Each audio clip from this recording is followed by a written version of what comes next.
राम दोस्तों, माता सीता को किसने गर्भवती किया, जानिए इस रहस्य की भक्ति कथा। माता सीता के गर्भ धारण की अद्भुत कथा। प्रिय दर्शकों, क्या आपने कभी विचार किया है कि माता सीता जिन्हें संसार की सबसे पवित्र और पतिव्रता नारी माना जाता है, वह गर्भवती कैसे हुई?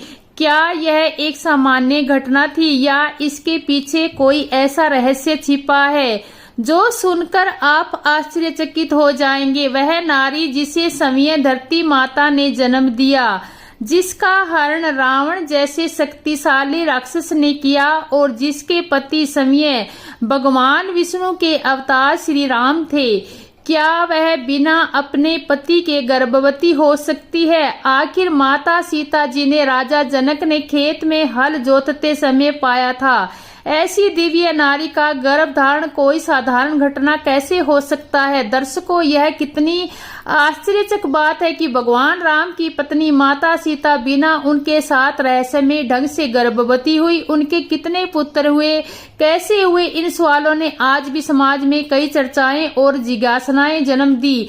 प्रिय दर्शकों, यह केवल एक सामान्य गर्भधारण की कहानी नहीं, यह उस नारी की कथा है जिसे धरती माता ने अपनी गोद से प्रकट किया। वह सीता जिसने रावण ने छल से लंका ले गया और बार बार कहता था, सीता मुझसे विवाह कर लो, मैं तुम्हें लंका की रानी बनाऊंगा। लेकिन माता सीता अपने पति श्री राम की स्मृति में डूबी रहती थी। यदि आपके मन में भी यह प्रश्न उठता है कि माता सीता का गर्भधारण कैसे हुआ, तो आप सही जगह हैं। आज इस रहस्य से पर्दा उठेगा और ऐसे तत्व सामने आएंगे जो आपको सोचने पर मजबूर कर देंगे। तो इस कथा को अंत तक जरूर सुने। कथा को शुरू करने से पहले आपको बता दें कि रामायण में स्पष्ट कहा गया है कि कथा हो या सीख अगर बीच में छोड़ दिया जाता है तो वह पाप की श्रेणी में आता है। इसलिए आपसे निवेदन है कि कथा को अंत तक पूरा जरूर सुने। प्रिय दर्शकों, एक गांव के बाहर छोटा सा शिव मंदिर था जिसमें एक वृद्ध पुजारी रहते थे। एक दिन एक गरीब माँ अपने नन्हे से बालक को मंदिर के द्वार पर छोड़कर चली गई। बहुत खोजने पर भी पुजारी जी को बालक के परिवार का कुछ पता नहीं चला। जब गांव का कोई भी व्यक्ति उस बालक का पालन पोषण करने के तैयार नहीं हुआ तो पुजारी जी ने भगवान शिव की इच्छा समझकर उसे अपने पास रख लिया और उसका नाम भोला रख दिया। गांव के श्रद्धालु भक्तों ने जो कुछ प्राप्त होता उसी से भगवान शिव का और पुजारी जी का और बालक भोला का किस तरह गुजारा चलता। यदि किसी दिन कम भी पड़ता तो पुजारी जी और बालक भगवान को भोग लगाकर स्वयं गंगा जल पीकर रह जाते और धीरे धीरे भोला बड़ा होने लगा और वह पुजारी जी के कामों में हाथ बटाने लगा। वृद्ध पुजारी जी के थके हारे हाथों में कुछ आराम मिलने लगा, इसलिए उन्होंने भोला को मंदिर की सफाई, भगवान शिव की पूजा, उनको भोग लगाने और उनकी आरती करने की विधि अच्छी प्रकार से समझा दी। अब वे समय भगवान शिव के नाम का जप और कीर्तन समय व्यतीत करने लगे और उनके शिव का जप करते हुए ही उनके प्राण छूट गए। अब बालक भोला इस संसार में भगवान शिव के सिवा और कोई सहारा न था और उसने पुजारी जी की ये 3 बातें कभी नहीं भूली। एक, भगवान भोलेनाथ शिव शंकर ताजी गर्मी रसोई का ही भोग लगाना और भगवान को भोग लगाए बिना समय कुछ नहीं खाना। 3, भगवान शिव पर विश्वास रखकर कभी भी किसी भी वस्तु का संग्रह न करना। बासी भोजन का भी यदि कोई भक्त पहले से बना भोजन या मिठाई मंदिर में दे जाता है तो बालक भोला उसे गरीबों में बांट देता। वह ताजी रसोई बना ही भगवान को भोग लगाता, उसके बाद ही समय प्रसाद ग्रहण करता और यदि बचता तो उसे बांट देता। यदि रसोई बनाने को सामग्री ना होती तो भोले बाबा और भोला भगत दोनों गंगा जल पीकर ही रह जाते। एक बार बरसात का मौसम आया और 3-4 दिन तक मूसलाधार वर्षा होने से मंदिर में एक भी भगत नहीं झांका। भोला अपने भोले बाबा को गंगा जल का ही भोग लगाता और उसे ही पीकर रह जाता। बाबा बालक की भक्ति और सहन शक्ति की परीक्षा लेते रहे, किंतु आखिर में अपने भक्त बालक को भूख से तड़पते देखकर उसे रहा न गया और वे सेठ के नौकर में रूप धरकर भोजन हाथ में लिए सामग्री की पोटली लेकर वर्षा में भीगते हुए मंदिर के द्वार पर जा पहुंचे। उन्होंने आवाज लगाकर भोला को बुलाया और उसके हाथ में पोटली देते हुए बोले, सेठ यह सीधा कच्चा राशन भेजा है, इसमें रसोई बनाओ, भोग लगाओ और समय भी प्रसाद पाओ, मैं कल फिर आऊंगा। भोला भगत ने आशीर्वाद देकर उसे विदा किया और सूखी गिल्ली लकड़ियों को धुएं में गरम रसोई बनाकर भोले बाबा को भोग लगाया। पूरे बरसात के मौसम में भोले बाबा नौकर के भेष में भोला भगत को सीधा देने आते रहे और समय भी गर्मा गर्म रसोई का भोग पाते रहे। एक दिन भोला भगत ने सोचा कि सेठ जी को सीधा भेजते हुए 4-5 महीने हो चले, किंतु वे समय कभी मंदिर में भोले बाबा का प्रसाद ग्रहण करने नहीं आए। अगले दिन जब भोले बाबा नौकर के भेष में सीधे ही पोटली देने आए तो भोला भगत उनसे बोला, भाई तुम्हारे इतने धर्मात्मा सेठ जी कभी समय मंदिर में प्रसाद लेने नहीं आए, इसी कारण मेरा हृदय अत्यंत दुखी हो रहा है। अपने सेठ जी से कहना कि कल वे मंदिर में प्रसाद ग्रहण करने अवश्य पधारे। भगत की बात सुनकर नौकर बने भोले बाबा चौंक कर घबरा उठे और बोले, पुजारी जी सेठ जी मेरा द्वारा सीधा भेजते हैं, आप इसे भगवान को भी भोग लगा लेते हैं और समय भी प्रसाद पाते हैं, फिर सेठ जी को बीच में बुलाने की क्या जरूरत है? कैसा चल रहा है वैसे ही चलने दो, चलने दीजिए ना भोला बाबा, ऐसे कैसे चलने दूं? आपके धर्मात्मा सेठ जी इतने दिनों से सीधा भेज रहे हैं, क्या मैं उन्हें भगवान का प्रसाद देने का अपना कर्तव्य भी पूरा ना करूं? मैं किसी का उधार खाने वाला नहीं हूं। अपने सेठ जी से कह देना कि यदि कल भोले बाबा का प्रसाद ग्रहण करने या ना पधारे तो मैं उनका सीधा लेना बंद कर दूंगा। नौकर बने भोले बाबा तो अपने भोले भगत की अक्कड़ देखकर कांप उठे और यह सोचकर मन ही मन हंसे कि वह आज तो लेने वाला ही देने वाले पर धवस दिखा रहा है। लेकिन सरल हृदय भगत से मनोभाव पर रीझ कर बोले, ठीक है पुजारी, कल सेठ जी मंदिर में प्रसाद ग्रहण करने जरूर पधारेंगे। दूसरे दिन बड़े सवेरे ही भोले बाबा नौकर के भेष में दूध और बहुत सारी भोजन सामग्री लेकर मंदिर पहुंच गए। भोला चौंकते हुए बोला, भाई आज इतना सारा सीधा किस लिए आए हो? नौकर बने भोले बाबा, पुजारी की भूल क्या है? क्या आज आपने सेठ जी को प्रसाद के लिए बुलाया है, इसलिए आप चक्कर रसोई बनाएं और भोले बाबा को भोग लगाएं? हाँ ये तो बता दीजिए कि सेठ जी समय पधारे। भोला ने प्रसन्न होकर उन्हें सेठ जी के आने का समय बता दिया और बोले, भगत की इच्छा पूर्ण करने के लिए भोले बाबा कैलाश पर सेठ का रूप धारण करने लगे। इधर अपने स्वामी को एक प्यारे भगत के यहाँ जाने का समाचार सुनकर ममता मई अन्नपूर्णा माँ पार्वती भी भला कैसे पीछे रहती, वे भी पति की आज्ञा लेकर सेठानी का रूप धारण करने में जुट गई। भोले बाबा ने अपने गले में मुंडों की माला उतारी, शरीर पर लगी बसम, कमर पर पहना हुआ बाग और बागों में कानों में पहने सर्पों को हार कर उतार कर रख दिए। उन्होंने एक मखमल का सुंदर कुर्ता धारण कर लिया, अपनी जटाएं सीधी कर गंगा और चंद्रमा को उसमें छिपा लिया और ऊपर से एक सुंदर रंग बिरंगी पगड़ी पहन ली। सदैव नंगे पैर विचरण करने वाले शिवजी ने आज अपने पैरों में रेशमी जूतियां धारण कर ली। हाथ का त्रिशूल और डमरू भोले बाबा ने नंदी के हाथ में थमा दिया और अपने हाथ में एक सुंदर छड़ी लेकर पार्वती जी के तैयार होने की प्रतीक्षा करते हुए कैलाश पर चहल कदमी करने लगे। पार्वती जी घंटों से मेकअप करने में जुटी हुई थी। उन्होंने आज अपने पति देव के नगर में बनी सुंदर बनारसी साड़ी निकालकर पहनी, जिसके रंग से बने एक शिवजी के कुर्ते से मैच कर रहा था। उन्होंने सोने चांदी हीरे के जगमगाते हुए आभूषण धारण किए, पैरों में सुंदर सैंडल पहन ली, बगल में सुंदर सा परस दबा लिया और भोले बाबा के बार बार आवाज लगाने के बाद श्रृंगार कक्ष से बाहर निकल कर आई। जब पार्वती जी और शिवजी ने एक दूसरे को सेठ सेठानी के वेश में देखा तो वे चकित होकर एक दूसरे को निहारते रह गए। दोनों एक दूसरे को देखकर निहाल हुए जा रहे थे। इससे पहले उन्होंने कभी एक दूसरे का ऐसा सुंदर रूप देखा ही नहीं था।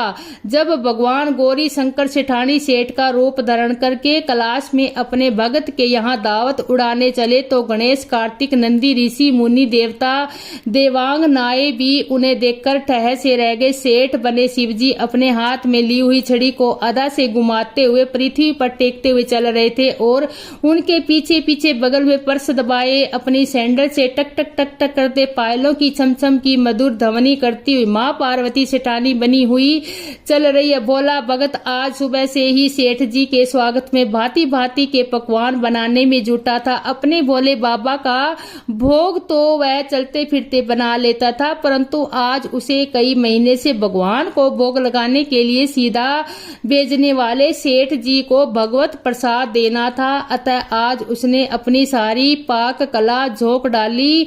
उसने सेठ जी द्वारा भेजे हुए चावल धोकर खीर बनाए, उसे धीमी आंच पर पकाकर गाढ़ा किया और उसमें सेठ के द्वारा भेजे हुए पिस्ते, बादाम, केसर, चिलगोचे, किशमिश डाले, मिर्च और अदरक और कूटकर उसे बाजरा, बेसन और गेहूं के आटे में भर भर कर मोटे मोटे मीठे मीठे टिक्कर बनाए। रसोई बनाकर भोले भगत पुनः स्नान करने चला गया ताकि स्वच्छ वस्त्र पहनकर भोले बाबा को भोग लगा सके और सेठ जी को उसका प्रसाद पवा सके। जब भोला भगत स्नान करके लौटा तो देखा सेठ जी प्रसाद ग्रहण करने के लिए समय तो आए ही हैं, संग में पत्नी सेठानी जी को भी लाए हैं। भोला ने झट से दोनों को राम राम की और उन्हें आसन देकर बिठाया और बोला, मैं अभी भगवान को भोग लगाकर आता हूँ, फिर आपको प्रसाद परोसूंगा। भावना के भूखे भोले बाबा ने भूख सहन नहीं हो पा रही थी, इसलिए वे बोले, पुजारी जी भगवान को जल्दी से भोग लगाए, मुझसे भूख सहन नहीं होती। बोला भगत बोला, सेठ जी भूख तो मुझे भी बड़े जोर से लग रही है, किंतु मैं अपनी भूख के कारण भगवान को भोग लगाना ही नहीं भूलता। यदि दुनिया के सारे लोग इस तरह अपनी भूख के लिए भगवान को भोग लगाना भूल जाए तो भगवान तो भूखे मर जाएंगे। सेठ जी बने भोले बाबा एक पत्तल उठाते हुए बोले, पुजारी जी आप भोग लगाएं, इधर से मैं पत्तल परोस लेता हूँ, मुझ में भूख सहन नहीं हो पा रही। बोला भगत सेठ जी बने भोले बाबा को डांटते हुए बोला, सेठ जी भगवान के काम में ना तो जल्दबाजी चलती है ना कंजूसी। मैं जब तक भगवान को भोग नहीं लगा लेता आप रसोई के पास भी नहीं भटक सकते, चुपचाप इधर बैठ जाए और ओम नमः शिवाय जपते रहिए। मैं अभी आता हूँ और आपको पेट भर भोजन कराता हूँ। सेठ बने शिवजी डांट खाकर चुपचाप अपने आसन पर जा बैठे। सेठानी बनी पार्वती उनकी यह दशा देखकर बड़ी मुश्किल से अपनी हंसी रोक पाई, लेकिन जैसे ही भोला भगत पत्तल में सामग्री लेकर भगवान को भोग लगाने मंदिर में गया तो शिवजी ने पार्वती जी को मौन रहने का संकेत करते हुए चुपके चुपके पैर रखते हुए रसोई में पहुंच गए और उन्होंने एक एक व्यंजन को उठाकर चखना शुरू किया। भोले बाबा तो प्रसाद को चखते ही भौचक्के रह गए। खीर में चीनी की जगह नमक भरा हुआ था और सब्जियों में चीनी भरी हुई थी।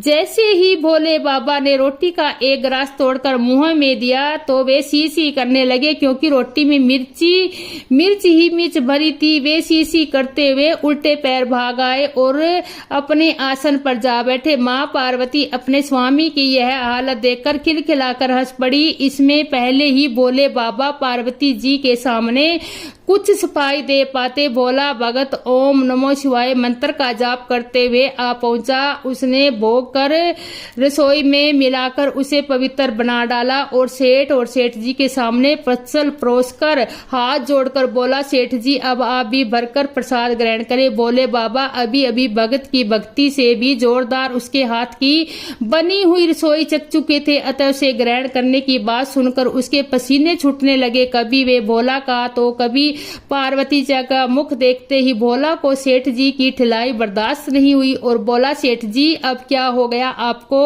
अभी तो इतनी उतावली मचा रहे थे, अब क्यों ग्रहण नहीं करते? आप ग्रहण करो, तभी तो माता जी भी प्रसाद ग्रहण करेगी और फिर मैं भी प्रसाद पाऊंगा। भोला की ललकार सुनकर भोले बाबा ने चुपचाप खीर का कुल्हड़ उठाया और सारी नमकीन खीर गटागट पी गए। कुल्हड़ खाली होने की देर थी कि भोला ने उसे झट से भर दिया। अपने प्रिय भगत के हाथों परोसते हुए भोग में भगवान को आज दुगना स्वाद आने लगा। भोला परोसता गया और भोले बाबा पीते गए। जगत माता पार्वती भगत भगवान दोनों के प्रेम को देखकर मंत्र मुग्ध होती रही। जब सारी रसोई समाप्त हो गई तो भगवान ने एक जोर की डकार ली। भोला को होश आया और बोला, वाह सेठ जी वाह, मैं ही बावला था जो इतनी थोड़ी ही रसोई बनाई। मुझे पता होता था कि आपको प्रसाद ग्रहण करने का इतना शौक है तो मैं और भी ज्यादा रसोई बनाता। भोले बाबा अपने पेट पर हाथ फेरते हुए सेठानी मनी पार्वती जी को मुस्कुरा कर देखते हुए बोले, पुजारी जी मैं इतना रोज कहाँ खाता हूँ, किंतु आज प्रसाद इतना स्वादिष्ट बना है कि अपने को वंश में नहीं रहा और खाता ही चला गया। किंतु तभी भोला भगत रुआ सा होकर बोला, सेठ जी ये तो ठीक है आपने ठीक किया, लेकिन माता जी तो भूखी ही रह गई। ममता मई पार्वती माँ से बोला, रुआसा मुख देखा नहीं गया। उन्होंने बची हुई खीर की 4 बूंदे अपने कंठ में टपका ली। भोले बाबा द्वारा भोग लगाने से प्रसाद में अद्भुत अलौकिक स्वाद भर गया। ऐसी सुगंध और मीठी खीर चखकर जगत जननी अखंड तृप्ति हो गई और उनके तृप्त होने से सृष्टि का प्रत्येक प्राणी तृप्त हो गया। बोला भगत सेठ, बोला सेठ जी आपके और माता जी ने प्रसाद ग्रहण कर लिया, इससे मुझे अत्यंत संतोष हुआ। समझ लीजिए कि आप दोनों द्वारा प्रसाद ग्रहण करने से मेरा भी पेट भर गया। मेरी तो वैसे भी 4 महीने में 4-5 एकादशी हो जाती है, किंतु मैं भी एक दाना ही लेता हूँ जिससे कि भोले बाबा के प्रसाद का अनादर ना हो। यह कहकर जैसे ही भोला ने खीर के पात्र में लगा चावल का एक दाना उठाकर अपने कंठ में डाला, उसकी जन्म जन्मांतर की भूख प्यास मिट गई और समस्त वासनाओं और इच्छाओं की तृप्ति हो गई। उसके ज्ञान के नेत्र खुल गए और उसने देखा कि उसके सम्मुख त्रिलोकनाथी भगवान शंकर और जगत जननी माँ पार्वती आशीर्वाद की मुद्रा मुस्कुराते हुए खड़े हैं।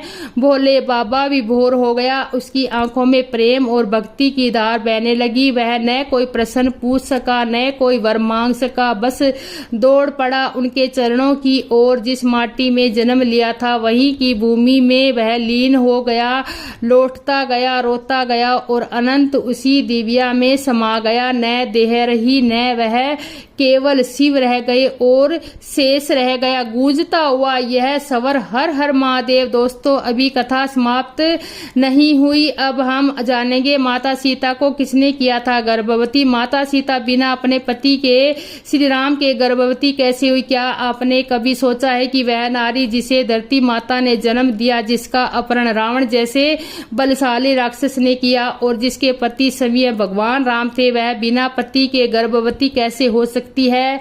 यह कितना विस्मयकारी है कि माता सीता का गर्भधारण कोई असाधारण घटना नहीं है। प्रिय दर्शकों, यह कथा त्रेता युग की है। मिथिला के राजा जनक संतान सुख से वंचित थे। एक दिन वह खेत में हल जोतने गए, क्योंकि शास्त्रों में कहा गया है कि भूमि की सेवा से संतान की प्राप्ति होती है। जैसे कि राजा जनक ने हल चलाया, भूमि से एक दिव्य कन्या प्रकट हुई। वह कोई साधारण बालिका नहीं थी, वह धरती माता की गोद से उत्पन्न लक्ष्मी स्वरूपा थी। राजा जनक ने उसे अपनी पुत्री के रूप में स्वीकार किया और उसका नाम सीता रखा। दर्शकों सोचिए, जिस कन्या का जन्म धरती से हुआ वह स्वयं एक चमत्कार थी, तो उसके जीवन में चमत्कार होना स्वाभाविक था। समय बीता और सीता का विवाह भगवान राम से हुआ। राम को वनवास मिला और वह सीता के साथ वन में चले गए। रावण ने छल से सीता का हरण किया और उन्हें लंका ले गया, लेकिन ध्यान दीजिए रावण ने कभी सीता को स्पर्श नहीं किया। वह बार बार कहता, सीता मुझसे विवाह कर लो, मैं तुम्हें अपार वैभव दूंगा, पर सीता अड़िंग थी। वह केवल राम की स्मृति में लीन रहती थी। रावण के सारे प्रयास उनकी पतिव्रता शक्ति के आगे विफल हो गए। अनंत श्री राम ने रावण का वध किया और सीता को वापस लाए, लेकिन समाज कुर होता है। कुछ लोगों ने सीता की पवित्रता पर सवाल उठाए। तब हुई अग्नि परीक्षा। सीता ने अग्नि अग्नि कुंड में प्रवेश किया, लेकिन अग्नि ने उन्हें नहीं जलाया क्योंकि वह अग्नि से भी अधिक पवित्र थी। यह उनकी शुद्धता का परिणाम था। अयोध्या लौटने पर राम का राजतिलक हुआ और प्रजा सुखी थी, लेकिन कुछ लोग अब भी सीता के चरित्र पर उंगलियां उठाते रहे। धर्म की रक्षा के लिए राम ने कठोर निर्णय लिया। सीता का त्याग सोचिए, उस नारी पर क्या बीता होगा जो धरती से जन्मी थी, जिसने अपने पति के लिए अग्नि परीक्षा दी थी। सीता अकेली थी, लेकिन महर्षि वाल्मीकि ने उन्हें अपने आश्रम में आश्रय दिया। अब आता है वह रहस्य जिसका उत्तर आप जानना चाहते हैं। माता सीता गर्भवती कैसे हुए? कई लोग सोचते हैं कि यह एक सामान्य शारीरिक प्रक्रिया थी, लेकिन यह सत्य नहीं है। वाल्मीकि रामायण, पद्म पुराण और अन्य ग्रंथों के अनुसार सीता का गर्भ धारण एक दिव्य चमत्कार था। जैसे श्री राम विष्णु के अंश से पृथ्वी पर अवतरित हुए थे, वैसे ही सीता के गर्भ में राम का तेज प्रवेश कर गया था कि राम ने सीता के वियोग में उनकी निरंतर आराधना की और उस आराधना से उत्पन्न तेज वायु के माध्यम से सीता के गर्भ में समाहित हो गया। यह कोई शारीरिक प्रक्रिया नहीं थी, बल्कि ईश्वरीय कृपा थी। उसी प्रकार जैसे कुंती को नारद मुनि के श्राप से सूर्य पुत्र कर्ण प्राप्त हुआ, वैसे ही सीता के गर्भ से 2 पुत्र जन्मे, लव और कुश। यह केवल राम के पुत्र ही नहीं बल्कि देवीय तेज के धनी थे। वाल्मीकि आश्रम में उनका जन्म हुआ और महर्षि वाल्मीकि ने उन्हें वेदों का ज्ञान, गत्र विधा और धर्म का पाठ पढ़ाया। दोनों बालक बचपन से ही साहसी और तेजस्वी थे। उधर अयोध्या में राम राज्य फल फूल रहा था, लेकिन राम का हृदय सीता की याद में व्याकुल रहता था। एक दिन राम ने ऐश्वर्य यज्ञ का आयोजन किया। यज्ञ का घोड़ा वाल्मीकि के आश्रम पहुंचा। लव और कुश ने उसे पकड़ लिया। राम के सैनिक हार गए, अतः राम समय युद्ध भूमि पर आए। जब उन्होंने दोनों बालकों को देखा तो उनका हृदय पिघल गया। महर्षि वाल्मीकि ने परिचय कराया, राम यह तुम्हारे पुत्र हैं। राम की आंखों से अश्रु बह निकले। सीता भी वहां आई, लेकिन उन्होंने धरती माता से प्रार्थना की, माँ मुझे अपनी गोद में ले लो। धरती ने द्वार खोला और सीता उसमें समा गई। दर्शकों, यह कथा केवल गर्भधारण की नहीं बल्कि त्याग, धर्म, सत्यव्रत की है। यह दर्शाती है कि एक पतिव्रता नारी की शक्ति क्या होती है। माता सीता के गर्भ धारण में कोई दोष नहीं था, कोई कपट नहीं था। यह एक दैवीय संजोग था और जो केवल ईश्वर की इच्छा से संभव हुआ। प्रिय दर्शकों, यदि आपको यह रहस्यमयी और प्रेरणादायक कहानी कथा पसंद आई है तो लाइक, सब्सक्राइब जरूर